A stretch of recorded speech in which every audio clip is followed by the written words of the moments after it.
Hello and welcome to MotoGP Mac, where MotoGP fans come to congregate and fanboys fear to tread. How you doing? Mac is back. Hey, Mac how are is we doing? back. That is it. Yeah. We're not back on our normal system. It broke and it's down, so we need to suffer on with this one. But look, it is good to be back. I haven't been here in a few weeks. And if the lads can get a word in edgeways, I haven't talked more about bikes than 3 minutes in the videos. But yeah, it is. It's good to be. It's good to be back. Lots of action, lots of stuff to talk about, lots of stuff I saw, and uh, I suppose for me, one of the first things I saw was the KTM that looked like a Ducati at the test. Yeah. Oh yeah. And I just always think it's funny, that saying, copying is a form of flattery. You know what I mean? And we do give the Japanese shit for copying, and here we have a I European don't give a team. shit for copying.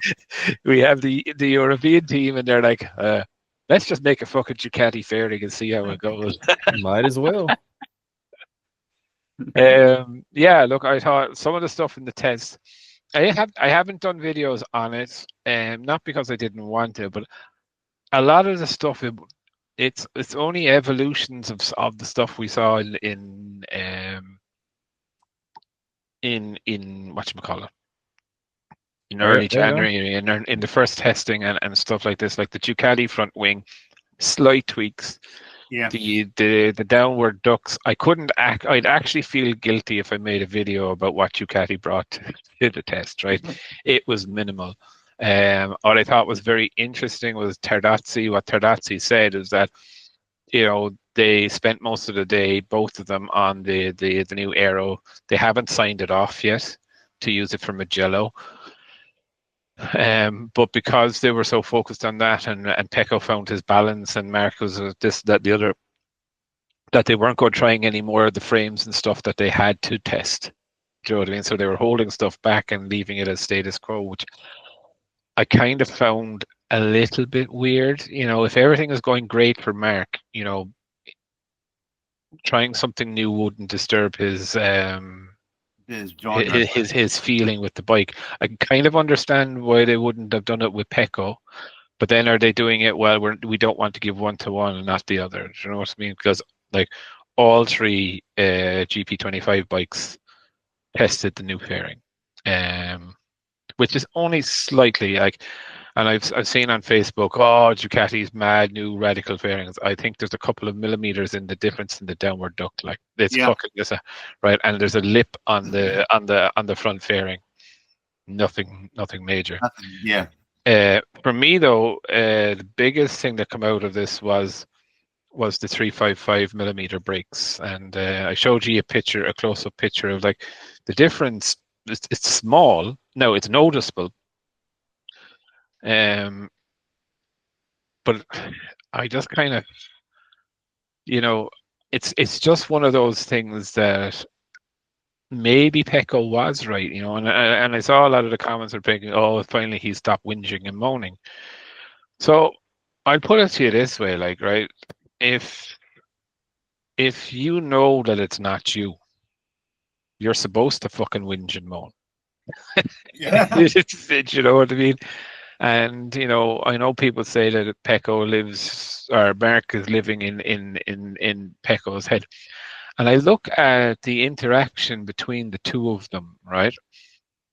And the way when Lorenzo was beating Rossi, or Mark was beating Pedrosa, or whoever Mark was up against as teammates, especially, it was kind of a fake smile between them. Do you know what I mean? Where Pecco is smiling naturally, you know what I mean? And I genuinely believe that in Pecco's head, Pecco knows he can beat Mark. Do you know Or what at I mean? least he thinks he can. Or Yeah. he thinks he can. Do you know what I mean? Like he hasn't yet bowed down to say in his own mind, right? And let's forget about results and this, that, and the other. But if Pecco, in my view, coming up in this weekend, we have Mugello. Like Pecco has worn a groove around fucking Mugello. He knows every bump. He can go fucking backwards, blindfolded, and he'll know exactly where he is. And if he's not fast around Mugello, or Mark is fucking 5-6 tenths of a second ahead of him, Yeah. then it is the bike. You Yeah. cannot say that it's not the bike, or Pecco's lost his edge, or Mark has done fucking this, that, and the other. Like if Alex is anywhere near him on the 24 around thing, it's proof that the 24 is probably the better bike or the easier bike to ride. Do you know what I mean? And We need a true comparison. Like if they're 1 and 2, and then we get a race with them being 1 and 2, then that will be a good. yeah, it will. It will. And look, you know, like Pecco has said, it's not the smoking gun of what it's found. It's helped, right? And what he said is that on the data, and I found this kind of interesting. He said on the data that he was the one putting the most force through the brakes. So that is from his fucking squeezing of the hand and load pressure, right? Yeah, and they can tell that the telemetry. Yeah. So, but he was slowing down the least, probably because he was braking later, because he is a demon on the fucking brakes. Is a demon on the brakes, and then he wasn't slowing down quick enough, and he's getting that bite off of the 355 now. But saying that, there's a danger with 355 that they just lock without warning. Now he says he can feel the front tire better with those. So I don't know, man. I think yeah. I think it is. And look, I've noticed as myself as a racer, like, you know what I mean? I've come in and it's like, you need to change this, you need to change that, you need to change the other. And those bastards in the pits, they changed fuck all, but they told me they did. And I went out then and, you know, I performed better because I believe the changes had fucking worked for me. They changed fucking nothing, like, do you know what I mean? But it's just a little bit of psychology as well, in the rider and driver to not just focus on the problem. I suppose, look, I'm wearing blue. You know, it's a big week for the blue brand. We have Mr. Top Rack coming to the foray. Personally, myself, lads, I think Miguel Oliveira has gotten the fucking boot already. And I did say this months ago that Yamaha had already told them, and then they signed this. I think Jack is a lot more valuable to them than Miguel. Not in the way that Miguel is a shit rider, lads, and I'm not saying that at all. I'm just saying Miguel has had a walking target on his back for the past 3 years. You know, he hasn't completed many races because he's been injured. He is a walking airport scanning fucking alarm bell. Do you know what I mean? Ding ding ding ding ding. And I think with Jack, I don't think Jack is doing a bad job. He has a great relationship with the team, and I genuinely think, you know, I think Jack is more useful to Yamaha than even in a PR circumstance. He's a better setup man too. Yeah, look, he's not bad at that. You know, look, he tends just to burn his fucking tires and go. But look, saying that, look, he does get good headlines, good coverage, great for the thing. Whereas, look, in all due respects, Miguel doesn't really get that anymore. And look, you know, with the likes of Mark and Pedro and all of those Spanish, Portuguese sort of landscape, look, they're the same landmass, right? So whereas with Jack over there in Australia, it's a complete different fucking continent, and you know, it makes much more sense. He's almost like a number 2 though, because he's right there behind Fabio. It seems like, you know, Renz. I'm not trying to give Renz any heat or anything, but Jack, it seems like he's doing better than Renz. I would think I genuinely agree with you on that. I think Rins is way underperforming, where he should be to keep his ride. Again, not shitting on the guy, similar to you, but I think, you know, there's levels to this game now, and is he getting to that age? he's not a young boy anymore, and is it just time that he's riding around to collect the paycheck? Is that killer instinct still there? Is that willingness to go and hurt yourself still there? Because he's hurt himself a good few times now. Do you know what I mean? And the Irish saying, like, he doesn't bounce as well as he used to. So look, and again, that's not shitting on Rins. I personally do really like Rins. I was really hoping for him to succeed. I'd say he's in his 30s, is he? I thought he was like around 35. Late 20s into the 30s, and and I know that doesn't sound old, but when you look at young Acosta and Aldeguer coming in, it is like, you know what I mean? It's 10 years of being bounced down the road by a fucking engine that's trying to kill you at every corner, like, But then the other thing is, like, we heard a sweet tune of a V4 down the main straight in Barcelona. And did they actually have the V4? Yeah. Because they put it out that it's been a V4 when it's been an inline 4 so many times. It's like the boy who cried wolf.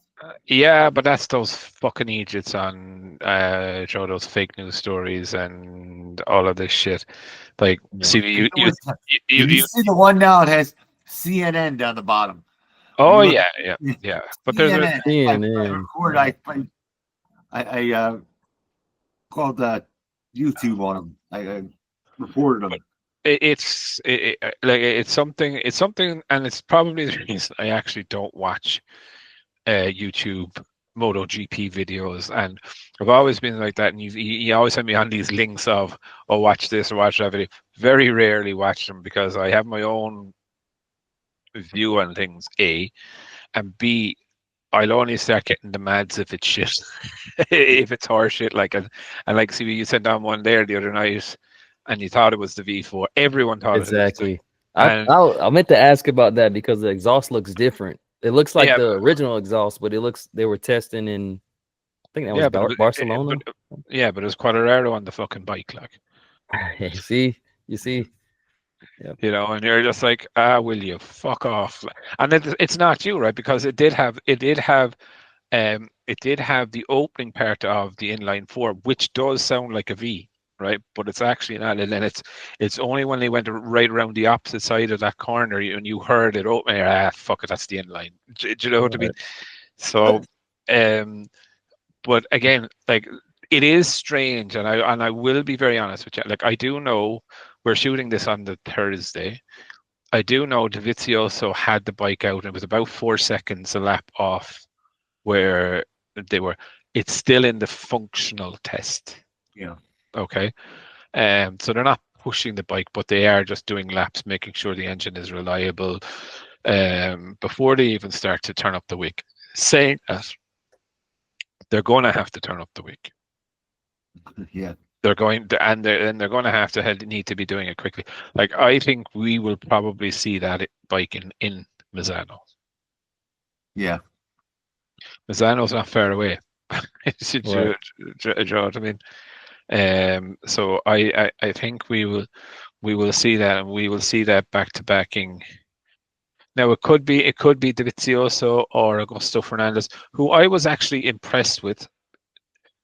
It is race pace the other week. For someone who's not riding competitively week in, week out, you know what I mean? I must admit, I call him out for doing a good job, but like, they're going to have to start pressing that forward. And Yamaha are saying, we'll introduce it when it's comparable to the other one.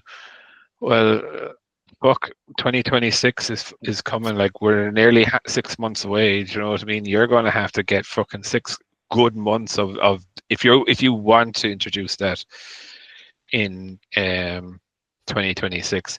I do think the reason as well is that I did see that Yamaha were getting an awful lot of shit of was this a hoax, the V4? That's me. I'm questioning it because it's taking so long. I would think you want as much race data as you can just for this season, and then next season you can come in with something. Yeah. Well, look, I genuinely thought, and I still do think that it'll be Jack Miller and Jack Miller and Miguel Oliveira will be the first ones to bring it to the racetrack. I don't think Fabio will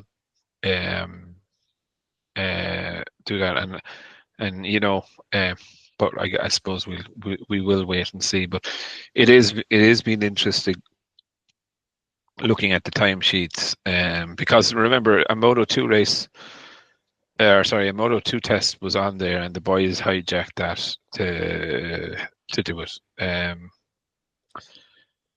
want to see Top Rack on a V4. Well, you will see Top Rack on a V4, which is going to be kind of strange, right? He's never ridden a V4, Right. He's never ridden on Michelin tires. Michelin tires. Yes. You know, and it's going to be completely fucking alien to him. Do you know what I mean? Yeah. And don't forget the Michelin's a rear bias tire, and I believe, if I'm not mistaken, the Pirelli's a front bias tire. Yeah, but I think with the configuration change of the bikes, I think that could change how you would do it, because if you're going to go through a corner faster, you probably want more front end feel, especially turning in at high speed. You know, if you're turning in this kind of weavy, you're like, whoa. So yeah, for me, yeah, it's the whole Top Rack thing is going to be really, really interesting.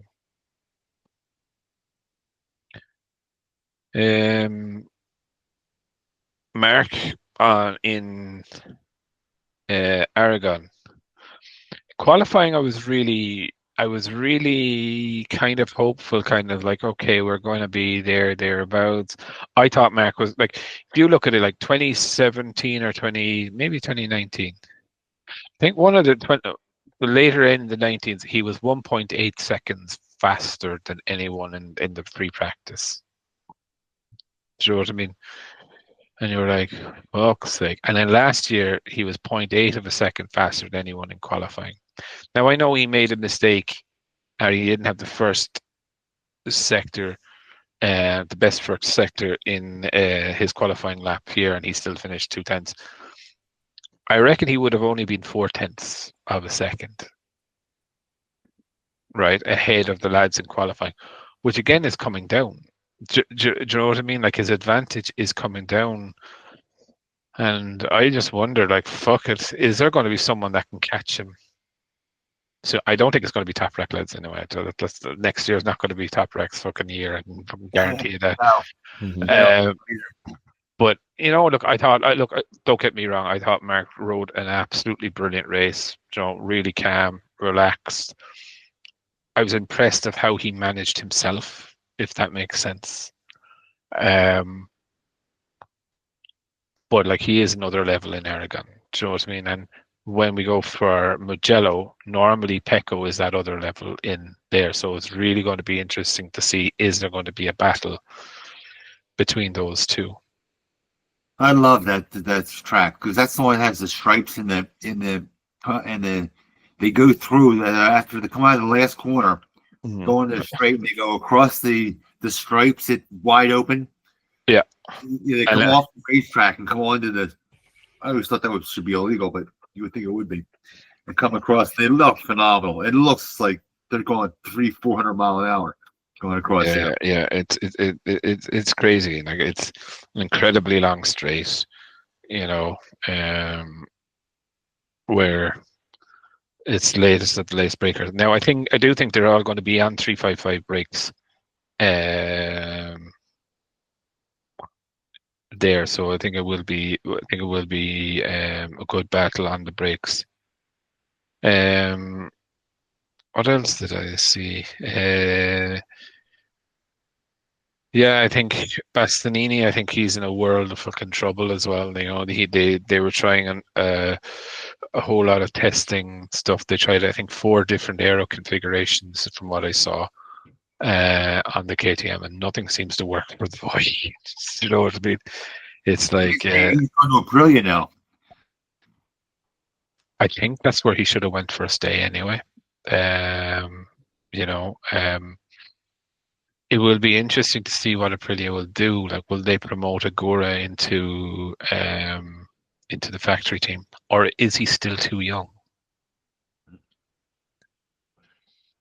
I also read it was $8 million to buy that contract out, and I don't even Honda might start to wins it picking him up at $8 million to buy that contract out. But, you know, something I think if his results are as poor, I don't think they'll want him on the bike, so I think they may waive that fee. No. They might want to get rid of him. You know what I mean? So listen, look, let's half the fee and then let's fight. Like, do you know what I mean? Bargain basements. I think, and like, NA is a good rider, but like he cannot get the grips of that bike, and it's something weird is going on there. Like Binder is saying consistency. The bike, they overload the rear tire of the bike, not the front tire, but they overload the rear tire of the bike, and then they just plummet. You know, and like, And it was KTM with the salad box, or was it yeah, KTM they huge... they had the salad box back on in the tests, but I just don't think they're like, why would you put more weight over a rear tire that you're already overusing? Do you know what I mean? And then they have those winglets on the side of the swing arm at the back. You know, I don't know. This is one of those weird things. It seems like they'd like to try a lot of different things. You know, especially with that. I don't know if they had that weird looking swing arm. You know, with the zigzags or whatever it was, and then now it's a salad box. You know, they tried no arrow too, right? No rear arrow. No rear arrow, yeah. It's known to be a strong engineering team, but they just are hell bent to do something to reinvent the wheel. I think what they're actually doing is that they're in the middle of throwing shit at the wall and seeing what sticks, but they're throwing too much shit. So everything sticks, but nothing is actually giving you a clear light of day either. Do you know what I mean? So they can't scrape it off and say, actually, does that work or does that not work? Do you know what I mean? Because there's too many things coming off together. So I think they need to, as we say, you know, how do you eat an elephant? One bite at a time. You know, test one thing. Does that work? Yes or no? Okay, no. Do you know what I mean? Test something else. Does that work? Yes or no? But again, you see, they don't have the regular access to the concessions that Yamaha and Honda do, right? So look, it is one of those weird, stupid things that it does happen like that, unfortunately. So I don't know. Look, I think for me, I think KTM are just lost at the moment. I don't think they know which way to go. But I also believe that they didn't have the funding to find out which way to go. Do you know what I mean? They brought an awful lot of parts, yes, but you know, parts are not the expensive thing. Like, you know, yeah, I don't know. Look, I just think if they're overusing the rear wheel, they have a lot of stuff going on towards the back of the bike that probably they should get rid of. Do you know what I mean? And then add it back in one by one and see what's going on. Although they did pretty well at that in Aragon. They didn't do too bad. But like, you would expect them to perform well there with the engine. Do you know what I mean? Like, that's a long ass straight. Like, Honda, I was actually very interested to see Honda brought a carbon swing arm.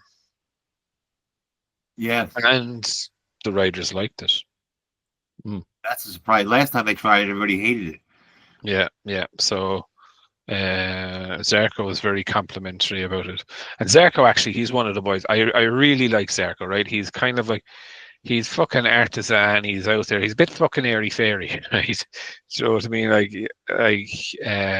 he's happy to go off into a corner, have a beer, and play his fucking guitar and sing sweet nothings to himself. Do you know what I mean? Rather than be in the spotlight, right? And you know, there's all the talk about him going to HRC, and I think he's going to remain in LCR. And I'm kind of in my own way. I hope Cecchinello really bends his ear into saying, "Don't bother going to the full factory team." Now, every rider, I get it. Every rider wants to ride for the main HRC team, right? But I think he has a really good thing going there with Cecchinello, right? This is And the best he's ever ridden his entire life. Don't spill the beans. it is, and I think I also think it's the best environment that he's had in his life, right? The team are 100% behind him.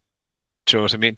If he fucks the bike down the road in 5 or 6 races consistently, Cecchinello will keep his arm around him rather than kick him in the hole or tell him he's shit or do you know what I mean?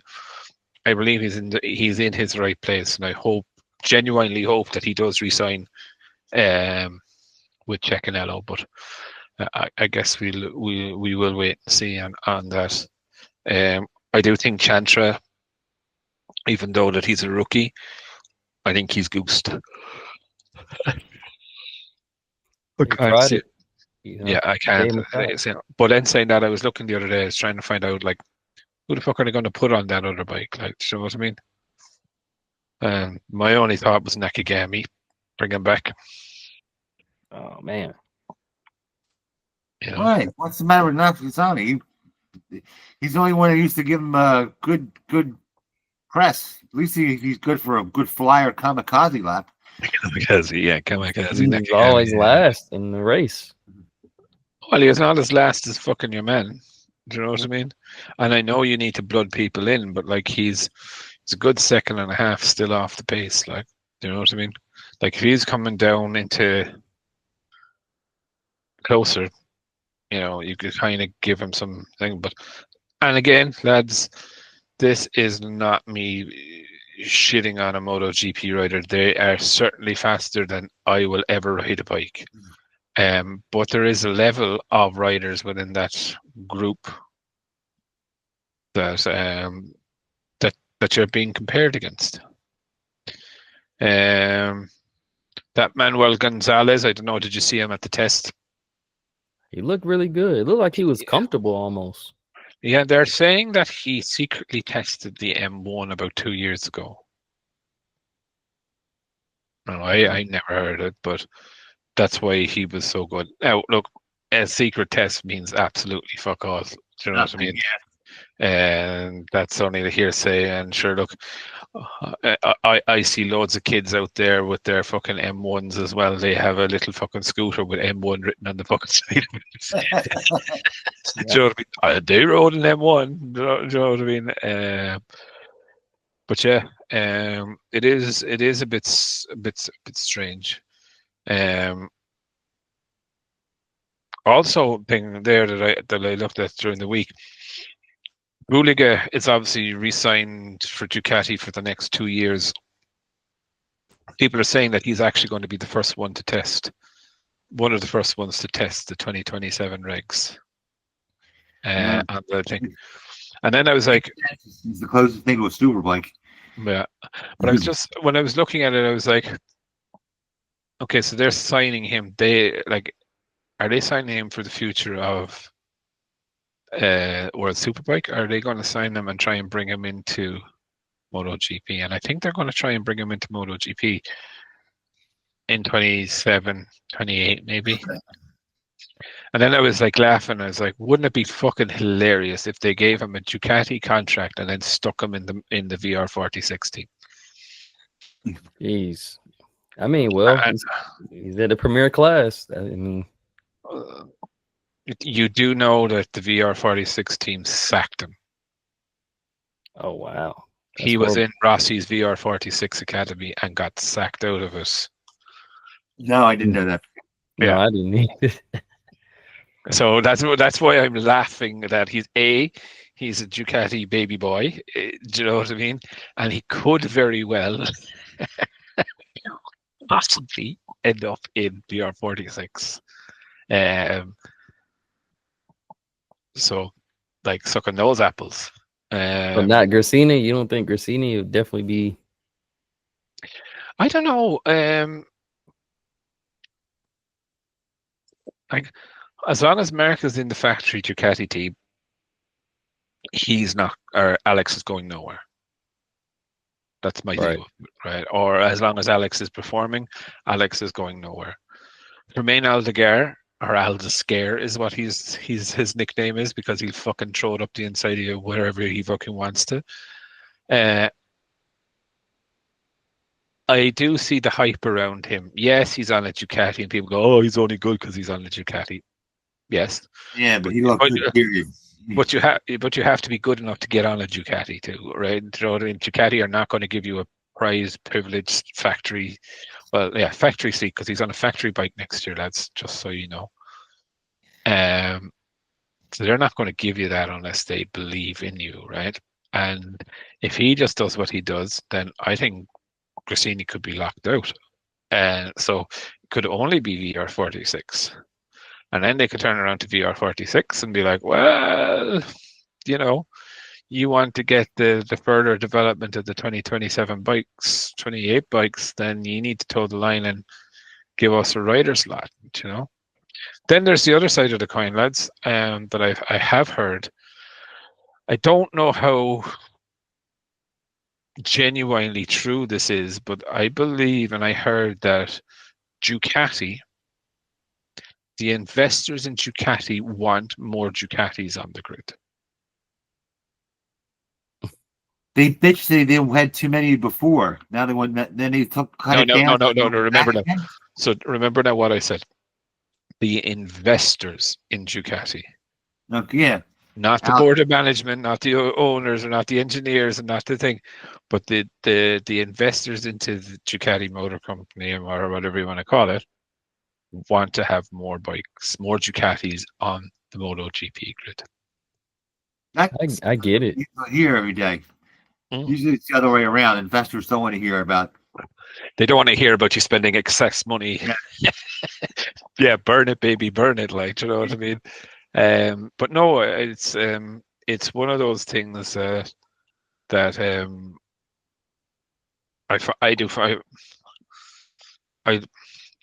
not sure if I want to see more Ducatis. I would prefer to see two more Hondas, two more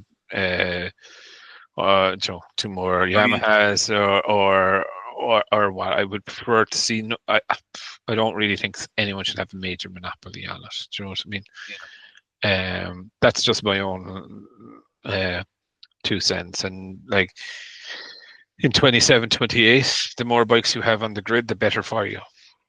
You know, because you will be getting data. You will be getting all new data. Yeah. All brand new data, And like if you're Yamaha, and like I genuinely, lads, really still don't know, is KTM going to even be there in 27? Right. And like we heard it from the CEO. He's like, I don't really like MotoGP, but I understand if we have 3 or 4 races in America, which is our major marketplace that we want to crack, then we have to be in MotoGP.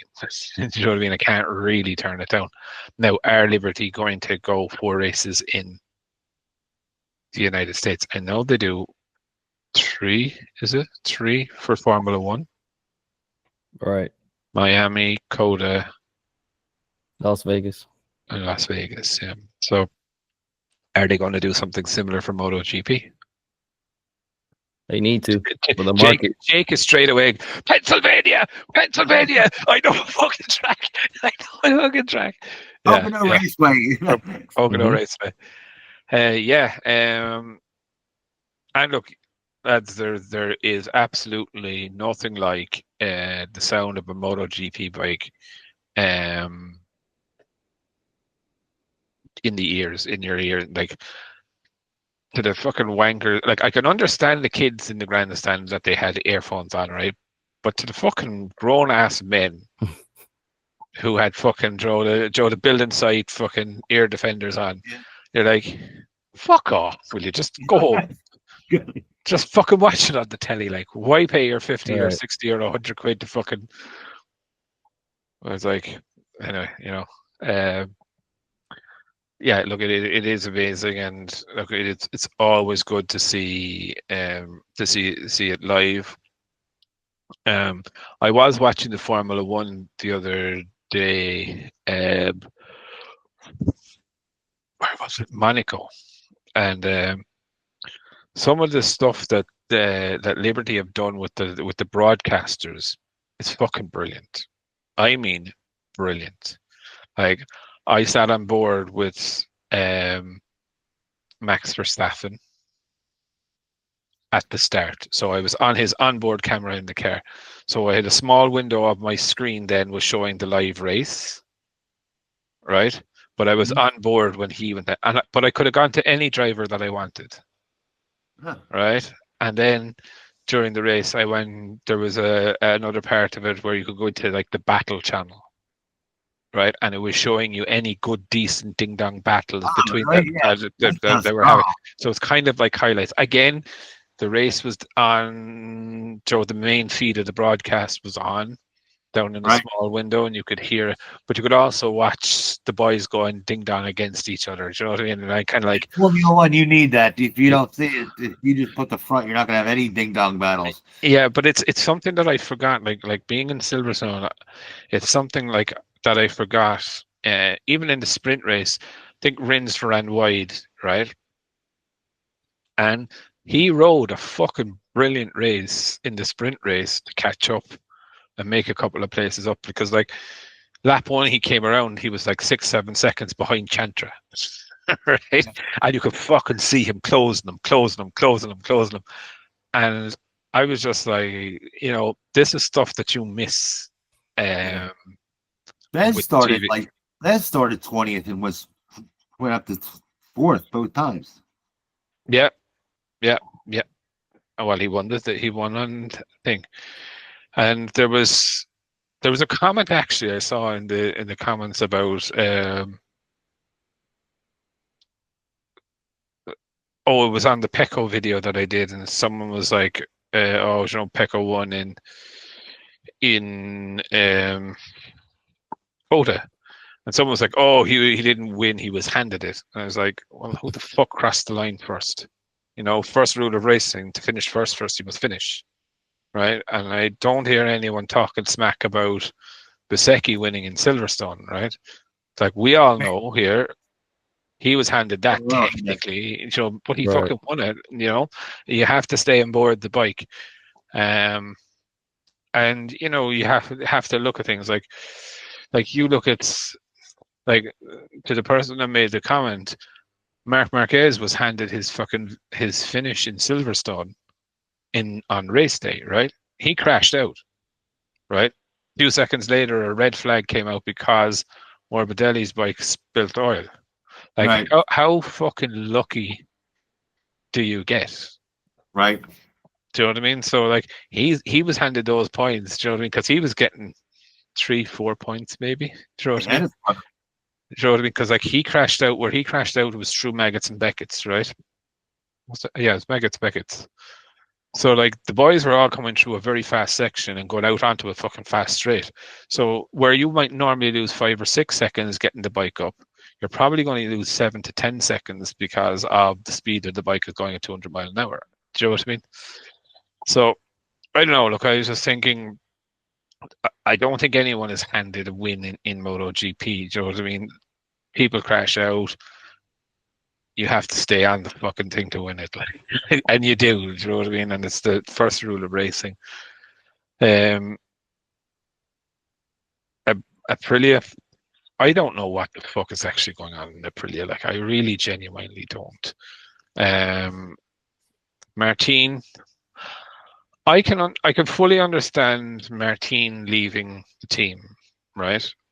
Because Martin is a very stubborn person, right? And it's something we commended him on when he made a decision to get out of Ducati, right? Like, he told Ducati, I want a decision by this date. They told him they can't make a decision because we're thinking about Marquez as well. He's like, fine, fuck you, right?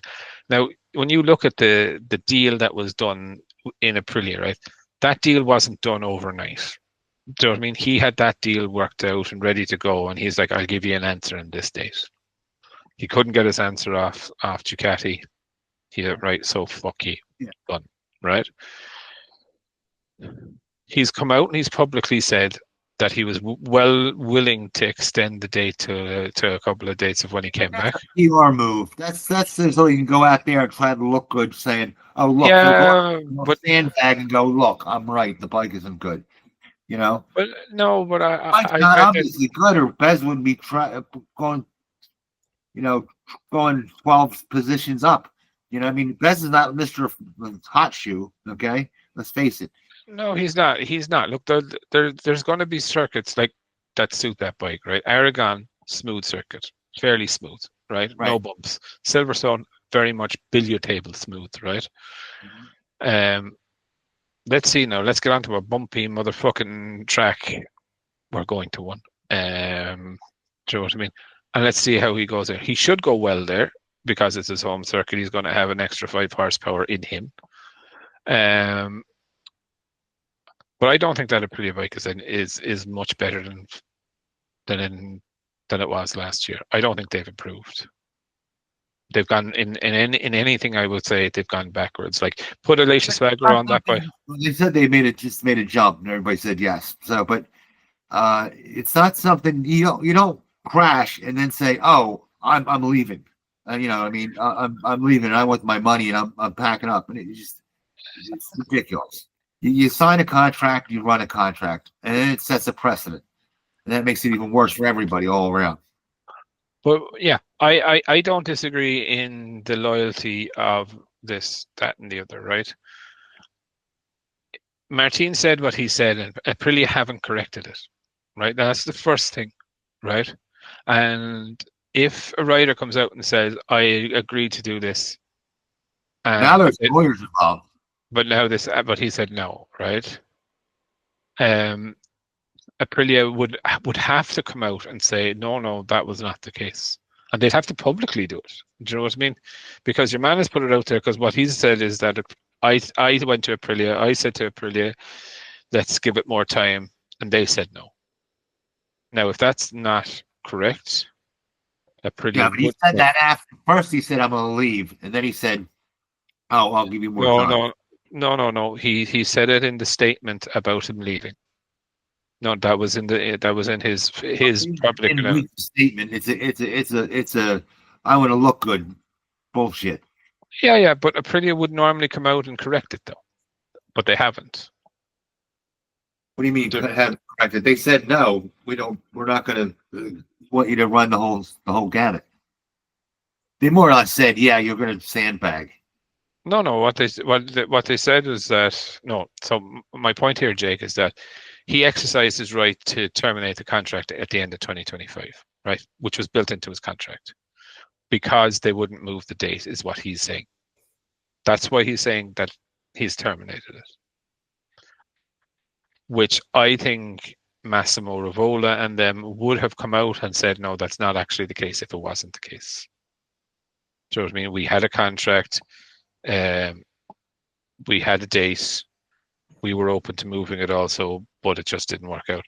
For me, personally, I understand that he's spooked. I think he's very much so spooked to that bike. I tell you, look, there's a famous family in the town where I live. They're called the Wilsons. Massive motorbike racing pedigree. You can race any bike you want to, as long as it's not a Yamaha. The father and this would buy him any bike, and I'm not talking now like an old CBR 600, like, do you know what I mean? I'm talking about a Honda RS 250 race bike that were in GP bikes, like, do you know what I mean? Like fucking thousands on them. And if someone came up and said, here's a free fucking Yamaha TZR 250 or TZR 500 or whatever, well, no thanks, won't take it. Do you know what I mean? They're just superstitious about, and there is people that are fucking like that. They're, you know, all because a family member was killed on a Yamaha. Do you know what I mean? And that's just how some people are wired. I'm superstitious, as you know. When I get on a bike, I clap my hands 3 times, get on from left to right, and that's fucking it. You know, and I will never to the end of my days. Well, I do that. I get on from left to right, but it's not just because I'm right-handed. Well, I don't know. I live in a hill, so it's easier to get on the left-hand side as well. Maybe he's at that point, though. I was going to say where even if they created a new bike that suit his that specifically for him in his mind, he's done. He's done. That's what that statement sounded like. Hey, I'm done. I mean, you can give me a new bike and I still won't ride it. What's that? Boxes? What's that? Yeah. That's what he's saying. I'm not riding this bike. Like you saying about the Yamaha. Once you know. Have any of you crashed in a gravel trap at 20 years old? Right. I don't want to. Right. And you bounce and you get back up and you run after your bike. Right. Yeah. Have you ever crashed in your 40s? Nope. And lie there for a few minutes, right, and go, I'm too old for this shit. Yes, I have. Right, right. He's had that. Right, he's had his multi-million-pound contract. Right, he has his world championship. He's paid by Aprilia either. He's looking to get. He has a fine-looking woman. Right, he can go off to Ibiza, make plenty of babies, and have a lot of fun. And he wants to get paid for quitting. There's no other bitch. Yeah. Him. All right. You want to play? You're scared to death of the bike and the heebie-jeebies. Okay, but don't ask somebody to foot the bill. No. I 100% agree with you. They shouldn't be paying him, or they should be paying him as minimum as what they can. Like realistically, is he like? Let's just say he does. Let's just say he does go to Honda, which I believe he's going to. Would you give him insight into what you're doing on the Aprilia for next year? Not a chance. All right, so you're going to give him a fucking donut to ride. Yeah. Do you know what I mean? You brought that up, and no one else has, but you're right. Yes. Back to a GP22. Mm-hmm. Yep. Or RS22 or whatever the fuck it is, RSGP22 version. Do you know what I mean? So fucking outdated that. An RSP4, yeah. A PW50. Like the MotoGP Mac now. Get on there, you little Mexican. He's such a Mexican, for fuck's sake. But no, like I can understand. I suppose my point is I can understand a rider being spooked of a bike, right? And we've gone through this. Maverick Vinales changed his number to hide from his bad luck. So has Pedro Costa. Not Pedro Costa, has he? No, Jorge Lorenzo, sorry, was the one changed his number. Do you remember that? Yeah, you're right. Jorge Lorenzo, yeah, he did change his number. Riders are very superstitious and like this, and like you could technically turn around and say, is this the number one fucking thing coming back? I forgot about that. So I want to grab something in before we forget it all together as a public service. I know we jump all over the place sometimes. The Kawasaki ZX6R has a big, in case you didn't get it, a big recall, or maybe recall, whatever. They're seizing up and blowing up, and you're not supposed to ride them. So if you have a 24 or a 24 or 25, take it to your dealer. Don't ride it. They're blowing up and seizing up and pitching people over the top. Yeah. Because sometimes when they send you those notices, it comes with they'll come with the Japanese special. They'll come with advertising with it, you know, or you don't know. You know, like I'm lucky if I get my mail half the time. You might miss it. You know what I mean? Yeah, I get you. Actually, there was something that was brought up on the last week's podcast. One of the comments was that might have been Gal. I can't remember who did it. And you were talking about the CBR 1000 Triple R, and they said, it can't be that bad if it won around the Isle of Man, which is a very fair statement, right? In the super stock, it won, right? But the Isle of Man is one of those freaky places where really weird things happen. Okay, and let me give you an example. The fastest lap of the Isle of Man was set by Peter Hickman. Not on a BMW 1000RR Superbike, but on a BMW 1000RR Super Stock bike. Huh. That's an oddie. So how do you justify $100 or $150 or a $200,000 superbike, and it gets its fucking ass kicked by a super stock bike with a fart can and maybe some small little tweaks. Like, you look at it, the fastest average speed lap around the Isle of Man is 135 point something. Right? Right. They're doing 131 on 600s. It's just like 37 and 3/4 miles, 16 and a half, 17 minutes. So you go drive 40 miles, lads.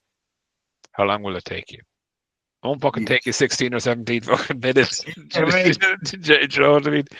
And I suppose my point is, like, and I know that one of the last podcasts that I was on, we talked about, you know, should World Superbikes be stock bikes or as close to stock, right? Isle of Man is one of those legitimate tracks that turns around and says, well, a super stock bike is just as fast as a fucking superbike. Yeah. Never thought you'd see the day. They Yeah. didn't even imagine that one would come close to the other. Yeah. And look at it, like a 600 is only like on average 4 miles an hour slower around a 37 and 3/4 mile track, which covers mountains, hairpins, fucking. You know, it's not fucking a lot, lads. Do you know what I mean? It's like there's fellas on thousands that don't crack 130 mile an hour on 1,000 cc, right? And there's fellas on 600s and they're fucking cracking it no problem. Yeah. You know what I mean? Sidecars fucking cracking it at like doing 121 on average. Super Twins, which is your kind of realistically your R7 CB. I have more fun on the R7 if you ask me. Yeah. But like they're doing it in the bones of like 123 mile an hour, like, do you know what I mean? Average speed. So that's about 19 minutes. So it's not like it's not 19, maybe 20 minutes. But I suppose for me, when I look at it, like, you know, there is not a lot in the bikes on a course like the TT, and I always remember John McGuinness saying about the TT, he's like, if you got on my TT bike, you know, it's like sitting in your 3-seater couch at home. You know, it's lazy, it's comfortable, it's not a circuit racing bike. Do you know what I mean? Because of obviously the road and how the bumps. So what it really comes down to on the TT is your setup. Do you know what I mean? And like Hickman, when he said that, I think it was 135 or 136. I can't remember what. It was fast anyway. So yeah, look, I just thought it was a really interesting stat that it was like a super stock bike holds the lap record competing against super bikes. Oh, that's like people think here in the United States that the Kawasaki H2, which I have one, is the fastest super bike out there. Like you can go, you can put it on track, but that thing is it gets eaten alive on a track bike as a track bike. You put it on the track, that thing is, you're holding on for dear life with that chassis twisting and flexing all over the place. You know, yeah. And it's not the fastest bike. It has 200 horsepower. Yeah, you know. So a question for you, I suppose, as well, lads, is like Bautista's got sacked from World Superbikes as well from Ducati. They've decided not to take up the option they had for him for 2026. Who do you think they have in mind? Jesus. They have to have someone if they've told him fuck off. Like, do you know what I mean? Yeah, I don't know. It's a good question. Wouldn't it be somebody from the lower class? Well, not in the. Well, like they have their superstar now. Oh, would it be what's your guy's name? They had Bodega. No, what's your guy that came back? The older guy, I forget his name. The older guy. He's on the satellite team, I guess you can say. Iannone? Iannone, yep. Maybe, yeah. Or He's setting the world on fire, though. He's not, but they don't need that. They just need someone to guide Buliga, really. Yeah, true. Good setup guy, you're thinking? Yeah, and they like to fuck Aprilia over because I know Aprilia were flirting with Iannone for the stand-in rides, or not Petrucci. and not Petrucci. Yeah, Danilo. Petrucci would be. Yeah, I don't know. I think is Danilo getting a bit long in the tooth. Yeah. Well, he always has a deficit of being so damn big. Mm-hmm. Yeah, Well, there's no guarantee he's going to win Moto America. So yeah. Well, he's fucking practically skin and bone to what he was. Do you know what I mean? really, Yeah. Him and a lamppost now side by side, you wouldn't know which is which. well, he's trying to make up the difference. Yeah, and look, that's what's coming for MotoGP as well. With the thing, riders are going to be on diets, like, you know what I mean?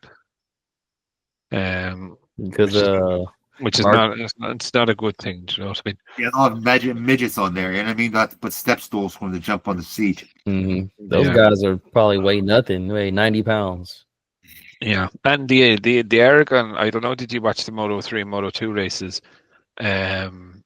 Were like what finishes in those? Like what was it? Like 3,000. Moto2, yeah, that Moto2. That was something fucking brilliant by onto rode right up onto the outside of the car. Like that's what we need. I was screaming at the telly like when your man was coming through the last corner. I was like, make sure he doesn't go on the outside of it. Like push him all the way to the green line or to the white line to the green. Like it's fucking racing 101. Like, do you know what I mean? But is that why they touched though? Because he was trying to push him out, but he didn't want to push him off. It seemed like. Fuck him, you're on the inside. You have the racing line, like you know what I mean. You're such a sweetheart. They had touched at the end, and I was like, okay, I didn't. It seemed like he wanted to push him off, like the whole people do that sometimes.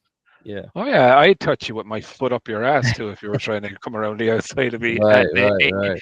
Ain't fucking happening. Do you know what I mean? You have the racing line. You can move up the curb and fuck him off it. Like, do you know what I mean? Mm-hmm. But yeah, look, but you know something like you're 100% right. It is what MotoGP is missing. Oh yeah. And like I would be very, I think, fair and consistent with. I stopped watching World Superbikes when Bautista and Ray and all of those were winning by fucking a country mile because I had no fucking interest. Do you know what I mean? Of watching the lads it's great for them, but the TV wasn't ready for race dominators. Let's just call it, right? Because they were just showing them, and you're like, all right, okay, and you're just watching Bautista fucking 10 seconds ahead of everyone else. You're like, can he at least fucking run wide? Do you know what I mean? MotoGP is getting a little bit like that, especially that race with Mark. Mark had 6-7 tenths of a second a lap on anyone whenever he wanted it, race pace, and you knew.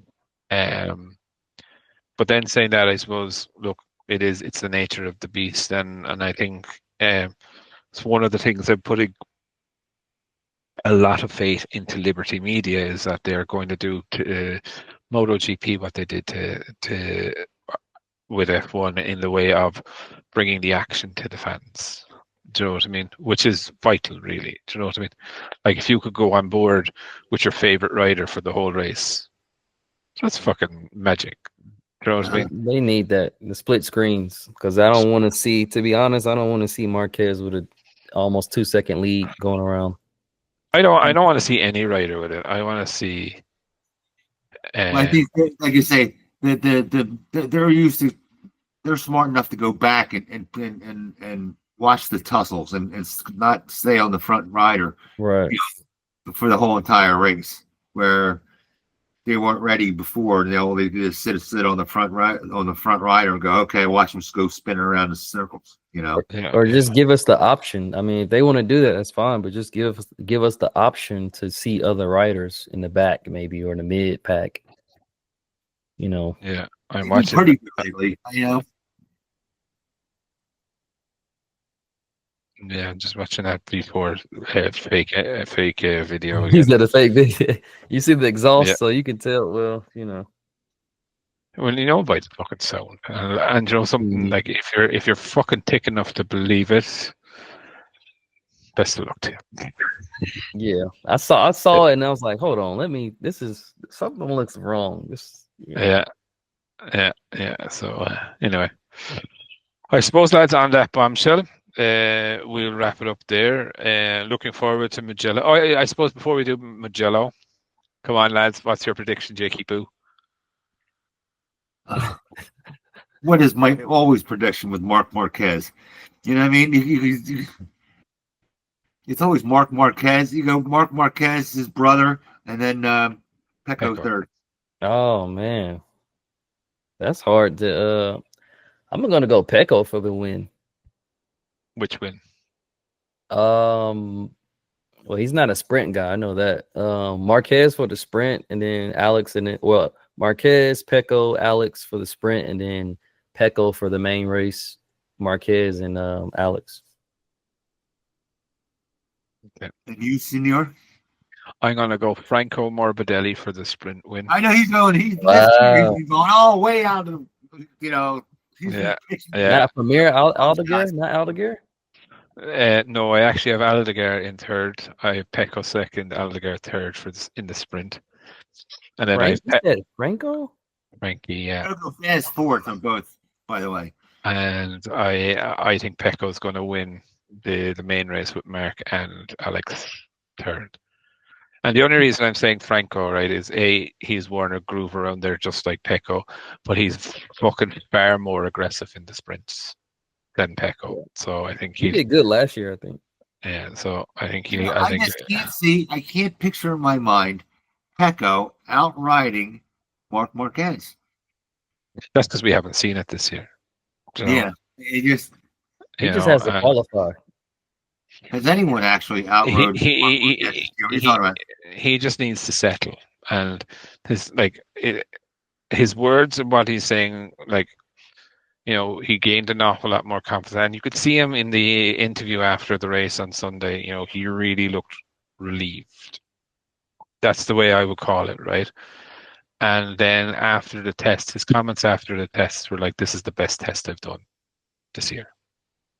Do you know what I mean? So there's that little fucking confidence thing done, and if he goes to Mugello and his weekend starts strong, he's thereabouts with Mark. He just needs to tow Mark, like Mark does everybody else. He just has to tow him. He doesn't operate that way, though. I know. And I know in his own mind, again, call it maybe an arrogant thing, but he believes he's the best. No, look, he's 2 world championships. It's you got an 8. You got an 8th. Is it 8th world champion? I mean, that's doing good. I mean, I would. Hey, I would watch him a little bit and see. Of course, they're watching them, right? But I don't think Pecco could. Pecco is an individual sort of guy. You see the whole stuff that went on with him and this, that, and the other. He still doesn't believe Mark is faster than him. You know what I mean? He believes that he just doesn't have the bike, and you can see it in his mindset.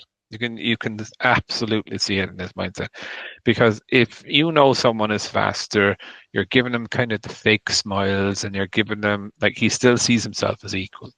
Do you know what I mean? He hasn't bent his knee down to him. Do you know what I mean? And I don't think he ever will. Do you know what I mean? I don't think he's that sort of rider that he would admit. And all of this stuff about him joining Yamaha and all of this fucking bullshit, it's just, it's all, it's all this shit of, look, at the end of the day, Ducati are not going to get rid of him. Even if he finishes in 3rd place, Ducati ain't going to get rid of him. No. right? No. You know, so for me, And I worry about Fabio going off on a tangent and taking off. nah, he won't. So where's he going to go? Yeah, true. That's only Honda? like a cold day in hell. I He's don't- gonna go to Honda. Yeah, I don't think he'll ever leave, but I think he wants that win that he didn't get in Silverstone. So And he'll get it too. He will get it. Mark my words. Yamaha will win this. Yeah, This to win year. something. Yeah. First one to get Group D. yeah, Oh, one more thing I left out. Like I said earlier, MV Augusta is doing phenomenal sales. I mean, like 10 grand off. I saw an MV F3 800 RC. That's the one that comes with a race box. The package gives you an extra ECU, the race ECU, Microtech, the SC Project exhaust, the whole 9 yards, 14.2. So if instead of buying a Suzuki, you can buy an MV now for the same price. So Nice. that's for our members out there. Because I haven't seen it on commercials, but I saw it through the dealers. So Class. Anyway, on that bombshell, lads, we will end the show. Thank you, everyone, for joining. And we'll see you all again after Mugello. all right. All right. Have a good one. See you soon. take care, folks.